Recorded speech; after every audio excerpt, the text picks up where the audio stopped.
Hello पिलामाने आज हम discussion करवा लंग टाइप विषय डिस्कसन करवा। ए लंग टाइप विषय पिला साधारणतः जो आमर तीनोटी तत्व अच्छी जो कहवा थंडाइकता कहवा प्रजंत्र प्रमाद अनुबंध अनुक्रिया अंतदृष्टि ये तीनटा संपर्क में आम पढ़ेगा बुझिपाल। तो तेणुक प्रत्येक विषय को आम भल भाव ताल जापर सिलेक्शन क्वेश्चन कौन आसो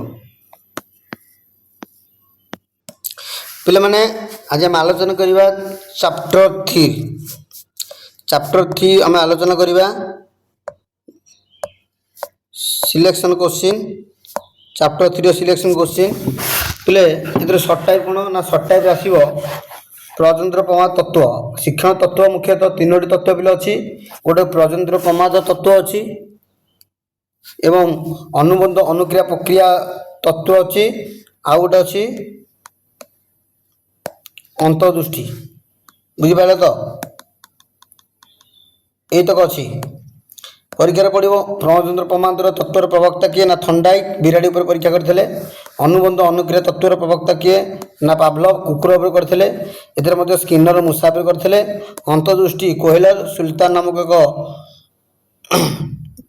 सिंपाजी पर करते ये हूँ क्वेश्चन बुझिपार।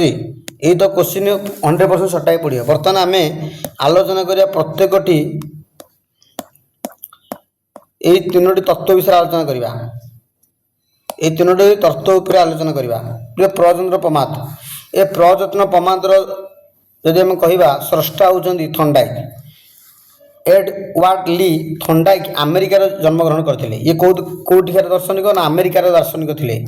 सी पे कोलंबिया विश्वविद्यालय पाठ पढ़ी 1869 रु 1849 मसीहा भितर सी अध्यापक थे कौटे कोलंबिया विश्वविद्यालय से अध्यापक थे एवं सी PhD पाई एत जाना दरकार नहीं खाली जाना से क्या गवेषणा कर गवेषणा बिराड़ी कुकुर कुकुड़ा छुआ उपर पर्यवेक्षित कर व्यवहार अभ्यास को विश्लेषण कर मुख्य कार्य पशुवृत्ति अर्थात पशु को अनुधान करवा एवं शिक्षा मनोविज्ञानी एवं मानव शिक्षण उपर से पर्यवेक्षित करम ये कौन लिखा आग फास्ट ये लिखा थंडाइक हूँ जन्म जड़े अमेरिका दार्शनिक से कोलंबिया विश्वविद्यालय 1869 रु 1849 मसीह अध्यापक थे। सी मुख्यतः पशु मान प्रवृत्ति वृत्ति उपर बुद्धि उपर गुरुत्व देते बहुत प्रकार पर्यवेक्षण कर सी प्रजंत्र प्रमादर प्रवक्ता अटंती बुझिपार। तेणुक उद्दीपक प्रतिक्रिया संयोजक उद्दीपक गोटे निर्दिष्ट उद्दीपक सहित गोटे निर्दिष्ट प्रतिक्रियार संयोग छड़ा अन्य किसी हुएनि। यही उद्दीपक एवं प्रतिक्रिया संयोग बा संबंध उपर विशेष भाव में गुरुत्व दि जाए संयोगवादी कहुए आपको कौन कहुए ना संयोगवादी कहुए क्या थंडाइक को संयोगवादी सी पिले उद्दीपक प्रतिक्रिया पर गुरुत्व देते सी कहले उद्दीपक जी चेष्टा करुच्ची सी बारंबार चेष्टा न करे सी सफलता पहुँची पार से परीक्षा गोटे करते लंग टाइप बोले आग तक विषय टी लिखिदेव थंडाइक विषय मुझे जहाँ जहाँ कहली से केवे कौटी जन्मग्रहण करते कौटी अध्यापक थे क्या परीक्षा करते कहार प्रवक्ता थे। नेक्स्ट थंडाइक परीक्षा जमी कहूँ पॉइंट से याद दब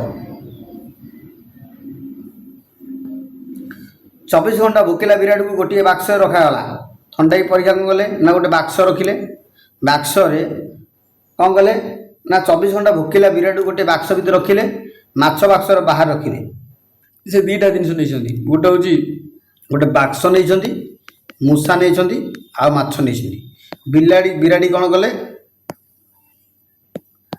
बिराड़ी कौन कले ना ये बाक्स भर रखिदे बुझिपार। तो बिराड़ी के बाक्स भर रखिदे माछटा बाहर रखिले बाक्स भर बिराड़ी बुलिला कामुड़ा झंपिला ठेलिला जमी आम जाचे बिलेक रखिदे गोटे पांजरी भितर से बाड़े छाटी हुए कौन पाई ना माछ खाइबा यहपर अनेक चेष्टा कला हठात तार पाद दौड़ी लगी किणी चापी हो द्वार खोलीगला। आज आम जाचे किणी माने कौन ना गोटे बाक्स बाक्स गोटे कबाट अच्छी कबाटे पिले देख এই ଜିନିଷଟା ବିରାଡ଼ିକି ଭୋକ ହେଉଛି ସେ କହିଲେ ଗୋଟେ 24 ଘଣ୍ଟା ଗୋଟେ ବିରାଡ଼ିକି ରଖା ହେଲା ଗୋଟେ ବାକ୍ସ ଭିତରେ କିନ୍ତୁ ଗୋଟେ ବାଟ ଅଛି ବାକ୍ସର ସେ ବାକ୍ସରେ କିନ୍ତୁ ବିରାଡ଼ି ଜାଣିପାରୁନି ବାକ୍ସରୁ କିନ୍ତୁ ବାହାରକୁ ଆସିବ ବୋଲି କିନ୍ତୁ ବାରମ୍ବାର ଚେଷ୍ଟା କଲା କ'ଣ ଚେଷ୍ଟା କଲା ନା ଏଇଠି ମାଛ ଧୁଆ ହେଇଛି ଆଉ ଖାଇବାକୁ ଚେଷ୍ଟା କଲା ବିରାଡ଼ି ବାରମ୍ବାର ବାକ୍ସ ଭିତରେ ବୁଲିଲା ଠେଲି ପିଲେଇକି କାମୁଡ଼ିକି ଝାମ୍ପିଲା ଭଳି ହେଇକି ମଧ୍ୟ ବାକ୍ସ ଖୋଲି ପାରିଲା ହଠାତ୍ କ'ଣ କଲା ନା ବିରାଡ଼ିର ଗୋଡ଼ ପଡ଼ିଗଲା କାହା ଉପରେ ନା ଏଇ କବାଟର ଲକ୍ ଉପରେ ପଡ଼ିଗଲା ତେଣୁ କବାଟଟା ଖୋଲିଗଲା ଆରାମସେ ବିଲେଇ ଆସି ମାଛ ଖାଇଲା ବୁଝିପାରିଲ ଇଏ ହେଉଛି ଥଣ୍ଡାଇଙ୍କ ପରୀକ୍ଷା କ'ଣ ବୁଝିହେଲାନି ଏମିତି ଲେଖିପାରିବ ନା ନାହିଁ ଲେଖିବ 24 ଘଣ୍ଟା ଭିତରେ ଗୋଟେ ବିରାଡ଼ିକି ରଖା ହେଲା ଆଗ ଥଣ୍ଡାଇକି ବିଷୟ ଲେଖିଦେବ ଥଣ୍ଡାଇ କ'ଣ ନା ଥଣ୍ଡାଇ ଜଣେ ଆମେରିକା ଦାର୍ଶନିକ ସେ ପ୍ରଜନ୍ତ ପ୍ରମୋଦର ପ୍ରବକ୍ତା ସେ କଲମ୍ବିଆ ବିଶ୍ୱବିଦ୍ୟାଳୟ ଅମଗମତି ଅଧ୍ୟାପକ ଥିଲେ ସେ ପଶୁ ପ୍ରଭୃତି ଉପରେ ଗବେଷଣା କରନ୍ତି ମୁଖ୍ୟତଃ ବିରାଡ଼ି କୁକୁର ଏମାନଙ୍କୁ ନେଇ ପ୍ରଭୁତ୍ୱ କରନ୍ତି ତାପରେ ଲେଖିବ ତାଙ୍କର ପରୀକ୍ଷା ଏ ପରୀକ୍ଷା ଲେଖିବ ଥଣ୍ଡାଇଙ୍କ ପରୀକ୍ଷା ତାପରେ ଏଇତକ ଲେଖିବ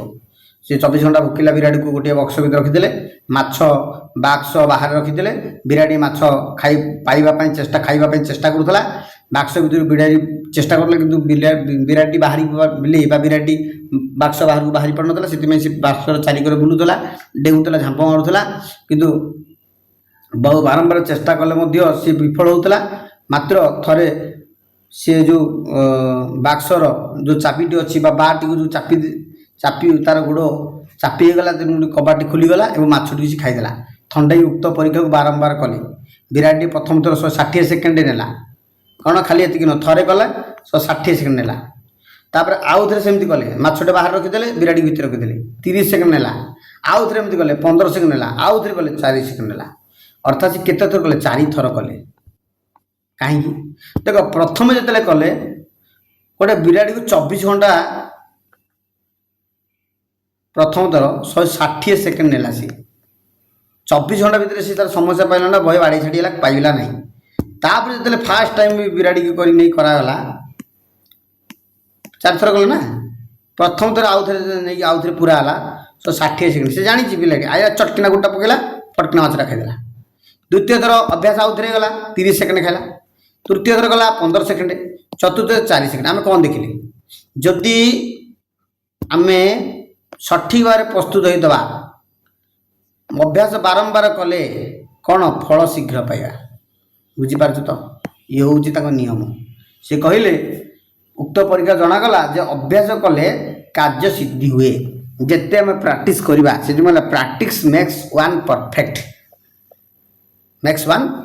ଯେତେ ପ୍ରାକ୍ଟିସ୍ କରିବା ପରଫେକ୍ଟ ହେଇପାରିବା ତେଣୁକରି ପିଲାମାନେ ଆମେ ଏଥିରେ ଆମେ କହିପାରିବା ଥଣ୍ଡାଇଙ୍କର ବହୁତ ବଢ଼ିଆ ଚିନ୍ତାଧାରା ଥଣ୍ଡାଇଙ୍କର ସେଥିପାଇଁ ଥଣ୍ଡାଇଙ୍କର ଏଇ ଯେଉଁ ପ୍ରକ୍ରିୟାଟାକୁ ପ୍ରଜନନଯନ୍ତ୍ର ପ୍ରମାଦ କୁହାଯାଏ ବୁଝିପାରିଲ ବର୍ତ୍ତମାନ ଥଣ୍ଡାଇକି ଉକ୍ତ ପରୀକ୍ଷା ତତ୍ତ୍ୱରେ ପରୀକ୍ଷା ଯାଉଥିବା ନିମ୍ନଲିଖିତ ଜିନିଷ କ'ଣ ନେଇଥିଲେ ଏଇଟା ଆମେ ଜାଣିଛୁ ଏତେ ଲେଖିପାରିବା ନାହିଁ ଆରାମସେ ଲେଖିଦେବା କ'ଣ ନେଇଥିଲେ ନା ଭୋକିଲା ବିରାଡ଼ି ନେଇଥିଲେ ମାଛ ନେଇଥିଲେ ଆଉ ଗୋଲାକାର ବକ୍ସ ନେଇଥିଲେ ଏଇ ତ କାମ ନେଇଥିଲେ ଲେଖିବା ନେକ୍ସଟ କ'ଣ ନା ପରୀକ୍ଷା ନିମ୍ନଲିଖିତ ପର୍ଯ୍ୟାୟ କ'ଣ ପର୍ଯ୍ୟାୟ ନେଲେ ବୁଝିପାରିଲ ନାହିଁ ଏଇଟା କିଛି ଲେଖିବା ଦରକାର ନାହିଁ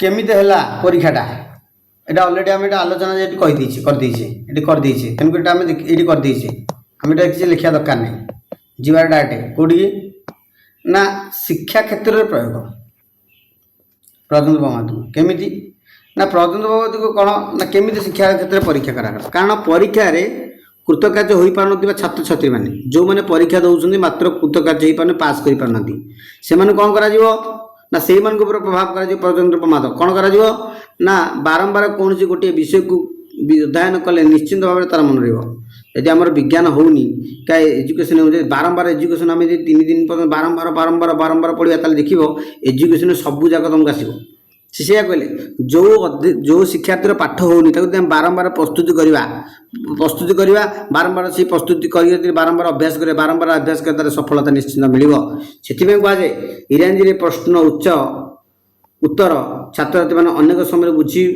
न बुझी घोषी परीक्षा खाता लिखि दिखती पिले इंग्लीश बुझी नथे घोषी घोषी घोषी घोषी परीक्षा खातार लिखिकी केते ना 92% इंग्लीश इंग्लीश बुझी पार नथिबे।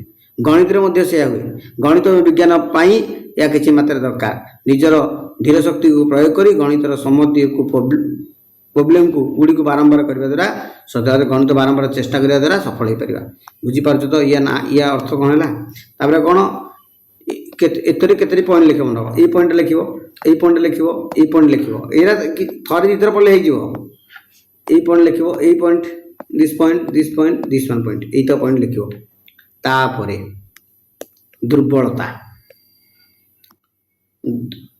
दुर्बलतारू कौन दुर्बलता ना शिक्षण अभ्यास न रहिले शिक्षण क्षणस्थायी अटे। आम सीना अभ्यास कर मन रखिदा जब अभ्यासटा दीर्घ दिन पर्यटन न रहा शिक्षार मूल्य जीरो हो आम छोट बेले केते पढ़ी पढ़ी घोषी देला कि आज पचारे आसुनी ताने जिते पाठ पढ़ुले बारंबार अभ्यास करते अभ्यास छाड़ी जाइए तेणु पाठ पढ़ार स्थिति तुम पाखे ना तो सब प्रकार शिक्षण होगा संपूर्ण संभव नुहे खाली प्रस्तुत दबा बारंबार अभ्यास कले प्रत्येक शिक्षा या संभव नुहे कहले यह स्वल्प बुद्धि संपूर्ण छात्र मान निमंते विशेष दरकार यही तो मन रख या भर दुर्बलता 5टी मन रख 5टी परीक्षा पड़ो प्रजंत्र प्रमोदर दुर्बलता लेख 2 मार्क क्वेश्चन पड़ो 2 मार्क क्वेश्चन आसोटा। नेक्स्ट शिक्षण नियम थंडागी जो प्रजंत्र प्रमाद 3टी नियम कही गोटे हूँ प्रस्तुति नियम गोटे हूँ अभ्यास नियम गोटे हूँ फलाफल नियम परीक्षा लिख परीक्षा कौन कौन लिख मन रख लंग टाइप बोले परीक्षार आग ताक विषय टी लिखिदेव यू तापर परीक्षा पद्धति लिखिदेव तापर शिक्षण प्रयोग लिखिदेव शिक्षा प्रति प्रयोग तापर दुर्बल पॉइंट गुड़ा दौद पॉइंट सहित जमी गोटे गोटे गार जो धाड़ी लिखा है गोटे गोटे धाड़ी लिख नियम प्रस्तुत नियम अभ्यास नियम फलाफल नियम ये सब तो लिखा हे प्रस्तुत नियम अभ्यास नियम फलाफल नियम ये 3टी हूँ गुरुत्वपूर्ण। प्रथम हूँ प्रस्तुति नियम एगुला दरकार नहीं किसी नहीं पड़े आटे प्रस्तुति नियम ये शिक्षण नियम प्रस्तुति नियम कौन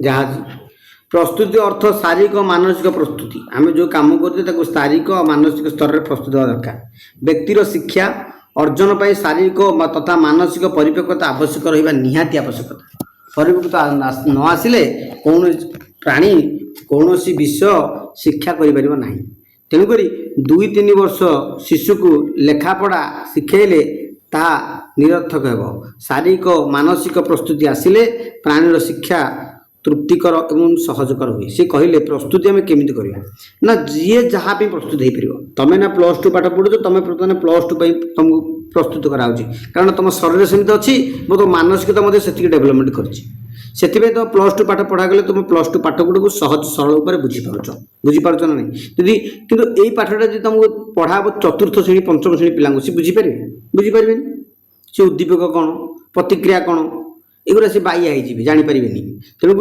प्रस्तुति नियम आग देखा जो शिक्षार्थी जहाँपाई प्रस्तुति हो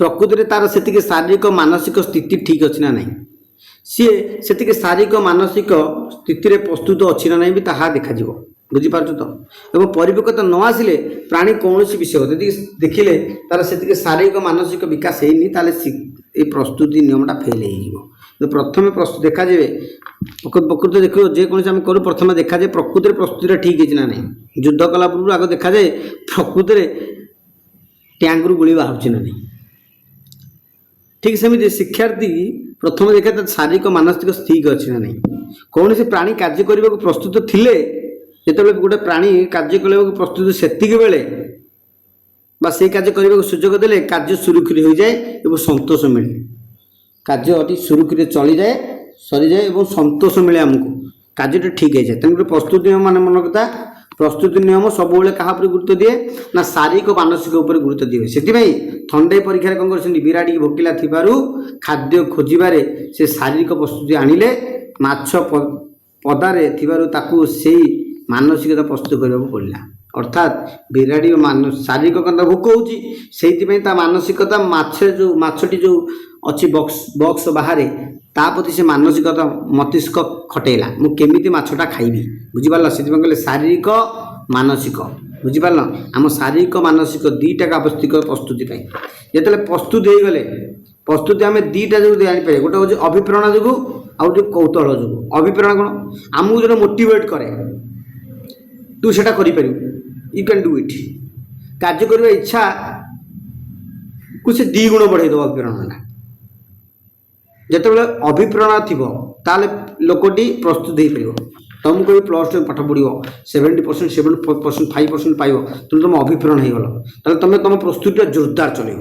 ଆଉ କୌତୂହଳ, କିଛି ପିଲା କ'ଣ ଅଛନ୍ତି କୌତୂହଳ, ପଢ଼ିବାକୁ ଇଣ୍ଟରେଷ୍ଟ ଲାଗିବ। ସାର୍ ଅଭିପ୍ରେରଣା ଏମିତି ପଢ଼େ, ସାର୍ ପ୍ରଯନ୍ତ୍ର ପ୍ରମାତ୍ରା ଏମିତି ପଢ଼ିଲେ ଅନ୍ତର୍ଦୃଷ୍ଟା କେମିତି ପଢ଼ୁଛନ୍ତି, ସାର୍ ବଢ଼ିଆ ପଢ଼ୁଛନ୍ତି, ମୁଁ ଆମକୁ ଭଲକି ବୁଝିପାରୁଛି, ଆମେ ଏମିତି ଲେଖିପାରୁଛେ। କୌତୂହଳ ପାଇଁ ପିଲେ ମନେ ତ ଗପ ବହି ଆମେ କୌତୂହଳ ପାଇଁ ପଢ଼ି ଦେଉଛେ। ଶିକ୍ଷକ କୌଣସି ବିଷୟ ପଢ଼ିବା ପୂର୍ବରୁ ଛାତ୍ରଛାତ୍ରୀମାନଙ୍କ ମଧ୍ୟରେ କୌତୂହଳ ସୃଷ୍ଟି କରିବା ଉଚିତ। ଆଜି ମୁଁ କ'ଣ ସାର୍ ପଢ଼େଇବେ, ଏ ଯେଉଁ ସୁନ୍ଦର କଥା କହିଲେଣି, ଏହା ଛାତ୍ରଛାତ୍ରୀମାନଙ୍କର ପାଠପଢ଼ା ପାଇଁ ଆଗ୍ରହ ସୃଷ୍ଟି କରିଥାଏ। ମନ କଥା, ପିଲାମାନେ ଯେତେବେଳେ ପିଲାମାନଙ୍କୁ ସାର୍ମାନେ ପଢ଼ାଉଛନ୍ତି ସେତେବେଳେ ଆଉ ଦେଖନ୍ତି ପିଲାର ମାନସିକତା କ'ଣ ଅଛି। ପିଲା ପାଠ ପଢ଼ିବାକୁ ଇଚ୍ଛା ନାହିଁ, ପିଲା ପ୍ରତି ଗୋଟେ ଗପ ଜାଣିଲୁ, ପିଲା ଗୋଟେ ଗପ କୁହାଯିବ, ଏ ଗପରେ ଏମିତି କୁହାଯିବ ଯେ ପିଲା ଅଟୋମେଟିକ୍ ପାଠ ପଢ଼ିବା ସାରିବ। ଯେମିତି ଆମକୁ ଉଦାହରଣ, ପିଲା କ୍ଲାସ୍ରେ ପର୍ଯ୍ୟନ୍ତ ତୁମେ ଯାଇଛ କ୍ଲାସ୍କୁ ଗଲାବେଳକୁ ତୁମେ ଯେତେବେଳେ ଶିକ୍ଷକ ତୁମେ କ୍ଲାସ୍କୁ ଯାଇଛ, କ୍ଲାସ୍କୁ ଗଲାବେଳେ ପିଲାମାନେ ଖାଲି କୋଳାହଳ କରୁଛନ୍ତି, ଗଣ୍ଡଗୋଳ କରୁଛନ୍ତି, ଚୋରିଆ ଚିତ୍କାର କରୁଛନ୍ତି, ତୁମେ ପହଞ୍ଚିଗଲ। ଅର୍ଥାତ୍ ପିଲାମାନେ ସେ ସମୟରେ ଖେଳିବା ମୋଟିଭରେ ଅଛନ୍ତି, ତୁମେ ସେଇ ସମୟରେ ପହଞ୍ଚିଗଲେ ତୁମେ ଦେଖିଲ ପିଲାମାନଙ୍କର ସ୍ଥିତି ହେଉଛି କ'ଣ, ଖେଳିବା ପାଇଁ। ସେତେବେଳେ ତୁମେ କ'ଣ କଲ, ପିଲାମାନଙ୍କୁ ଯଦି କହିବେ ବସି ପଢ଼, ପିଲାମାନେ ପଢ଼ିବେ ନାହିଁ, ତୁମେ ସେଠି କ'ଣ କରିବ, ବାତାବରଣଟାକୁ ପ୍ରଥମେ ନିଜ ଆୟତ୍ତକୁ ଆଣିବ ଏବଂ ଯେଉଁ ପାଠଟା ପଢ଼ିବାକୁ ତୁମେ ଯାଇଛ ସେଇଥିପାଇଁ ପିଲାମାନଙ୍କୁ ତୁମେ ପ୍ରସ୍ତୁତି କରିବ। ବୁଝିପାରୁଛ ତ? ତେଣୁ କୌତୂହଳ ମାଧ୍ୟମରେ, ତେଣୁ ଦୁଇଟା, ଗୋଟେ ଅଭିପ୍ରେରଣ, ଗୋଟେ କୌତୂହଳ। ଏ ପିଲା ହେଉଛି ପ୍ରଥମ ନିୟମ।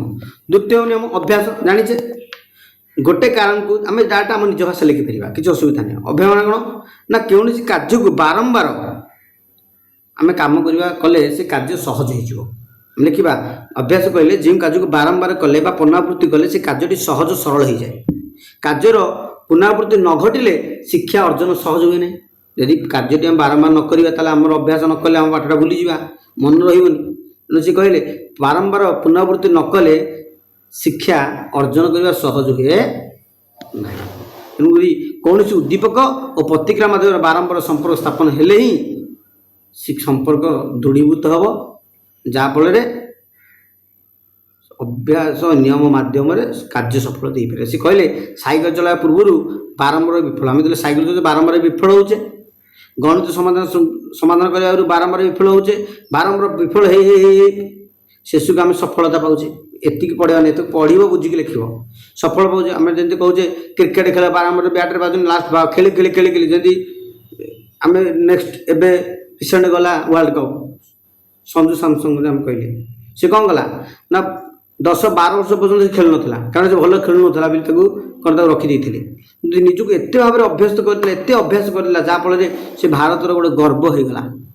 ଆଜି ଯେଉଁ ଭାରତ ୱାର୍ଲଡ କପ୍ ପାଇଲା, ସଞ୍ଜୁ ସାମସଙ୍ଗ ତାର ମୁଖ୍ୟ ପୁରୋଧା ବୋଲି ଆମେ କହିପାରିବା। ତେଣୁ ଅଭ୍ୟାସ ମୂଳେ ସର୍ବସିଦ୍ଧି, ଯେଉଁମାନେ ଅଭ୍ୟାସ କରନ୍ତି ସେମାନେ ସର୍ବସିଦ୍ଧି ପାଇଛନ୍ତି ବୋଲି ଏ ଅଭ୍ୟାସ ନିୟମ କୁହାଯାଏ, ଲ ଅଫ୍ ଏକ୍ସରସାଇଜ। ତାପରେ ତାର 2ଟା ନିୟମ ଅଛି, ଯେମିତି ତାର କାର ପ୍ରସ୍ତୁତ 2ଟା ନିୟମ, ଗୋଟେ ହେଉଛି ମୋଟିଭେସନ ଅଭିପ୍ରେରଣା, ଆଉ ଗୋଟେ କୌତୂହଳ। ଏହାର 2ଟା କ'ଣ, ଗୋଟେ ଉପଯୋଗୀ ନିୟମ ଆଉ ଗୋଟେ ହେଉଛି ଅନୁପଯୋଗୀ ନିୟମ। ଉପଯୋଗୀ ନିୟମ କ'ଣ, ଆମେ ଯାହା କରୁଛେ ଅର୍ଥାତ୍ କୌଣସି ଉଦ୍ଦୀପକ ଅନୁକ୍ରିୟା ବା ପ୍ରତିକ୍ରିୟା ମାଧ୍ୟମରେ ପୁନଃ ସମ୍ପର୍କ ସ୍ଥାପନ ହେଲେ ସମ୍ପୂର୍ଣ୍ଣ ସମ୍ପର୍କ ଦୃଢ଼ୀଭୂତ ହୁଏ। ଏହା ଉପଯୋଗ ଉପରେ ନିର୍ଭର କରେ। ବାରମ୍ବାର ଚିଠି ଲେଖିଲେ ଠିକଣା ମନେ ରହେ, ବାରମ୍ବାର ଟେଲିଫୋନ କଲେ ନମ୍ବର ମନେ ରହେ, ମାତ୍ର ଚିଠି ଲେଖାରେ ବାରମ୍ବାର କମିଗଲେ ତା ଉଦ୍ଦୀପକ ଓ ପ୍ରତିକ୍ରିୟା ସମ୍ପର୍କ ଦୁର୍ବଳ ହୁଏ। ଆମେ ଯଦି କହିବା ଉପଯୋଗ ନିୟମ, ଅର୍ଥାତ୍ ଆମେ ବାରମ୍ବାର ଗୋଟେ ଲେଟରଟେ ଲେଖୁଛେ, ବାରମ୍ବାର ଲେଖି ଲେଖି ଲେଖି ତାର ନମ୍ବରଟା ବାରମ୍ବାର ଗୋଟେ ନମ୍ବର ଲେଖିଲେ ସେ ନମ୍ବରଟା ଆମର ମନେ ରହିଯାଉଛି। ଦେଖ ତୁମର ଆଡ଼ମିଟ୍ କାର୍ଡ଼ ନମ୍ବର ତ ପଚାରିଲେ ଦୁର୍କିନା କହିଦେବ ଆମ ଆଡ଼ମିଟ୍ କାର୍ଡ଼ ନମ୍ବର ଏତିକି। ଦେଖ ଆଉ 5 ବର୍ଷ 4 ବର୍ଷ 5 ବର୍ଷ ଯାଉ ପଚାରି ତୁମକୁ ଆସି ମନେ ପଡ଼ିବ କ'ଣ ଥିଲା, ମନେ ପଡ଼ିବ। ଯେ ବାରମ୍ବାର, ଏଇଟା ହେଉଛି ଉପଯୋଗୀ। ତାପରେ ଅନୁପଯୋଗୀ। ଅନୁଭୂତି ଯୋଜନା ଯୋଉଟା ଆମେ ବାରମ୍ବାର କରୁଛେ, ସାଇକେଲ ଚଳେଇବା କିଛି ବର୍ଷ ଛାଡ଼ିଦେଲେ ସାଇକେଲ ଚଳେଇବା କଷ୍ଟ ହୁଏ, କରିପାରିବ କିନ୍ତୁ ସାଇକେଲ ଚଳେଇବା କଷ୍ଟ। ଅନୁପଯୋଗୀ ନିୟମ, ତେଣୁକରି ୟୁଜ୍ ହୁଏ ଡିସ୍ୟୁଜ୍ ହୁଏ। ୟୁଜ୍ କିଛି ଅଛି ଅଭ୍ୟାସ ଆମେ ବାରମ୍ବାର ନ କଲେ ମନେ ରହିବନି, କିଛି କଲେ ଆମେ ବାରମ୍ବାର ମନ ନ କଲେ ବି ବାରମ୍ବାର ସେ କାର୍ଯ୍ୟ ନ କଲେ ବି ମନେ ରହିବ କିନ୍ତୁ ଆମକୁ କଷ୍ଟ ହେବ। ତେଣୁକରି ଏଇ ଦୁଇଟି ନିୟମ ମନେ ରଖିବ। ବାକି